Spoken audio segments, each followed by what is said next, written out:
Hey folks, this right here is an exterior mount to mount on a perch rod to take a look at your purple martins. I've got all the fasteners included, they're all stainless steel. But in order to mount this, I'll show you how it's done with the blink camera. The first thing you want to do is remove these two screws. Once you have those removed, and you take the nuts off the back side, go ahead and place this in there. This is probably the trickiest part, just because you kind of got to reach down in there. For the blink camera, you'll go with the outside holes. The inside holes are for a UFI camera. If you have one of those are much less popular, but they do work well. Some purple martiner from down in Georgia was using them and asked me to keep that mount. Here, I'll pause it while I get these lined up. Once that's mounted, you drive the Phillips from here, hold on it to the back side with a wrench or a pliers or something. Get it tight enough. They're all nylon nuts, so they should hold up just fine. Then after that, you can just snap on your camera. It just pushes, you'll hear a little click when it clicks on.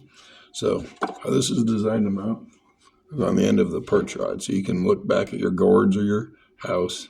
So all you do is slide that over your perch rod, obviously outside.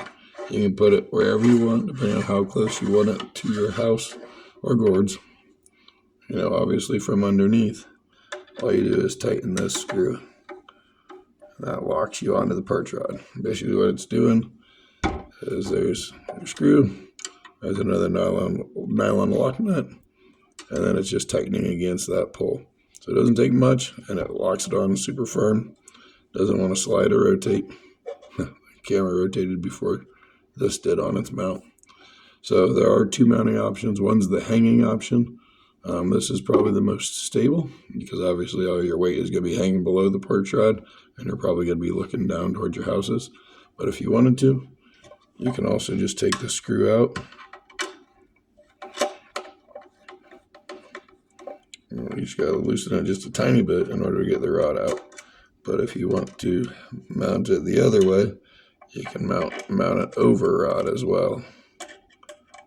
So just get that started, get it into the nylon, and then slide it over and tighten it down. And now that's locked in on that. Now this is a great view if you want to just keep an eye on your pole, see what's all landing on it, get a good view of your martins. So nice and simple. This is super lightweight. It's a durable ASA plastic made to be outdoors. So hopefully it has a long life and gives you lots of cool pictures of martins. Happy martining.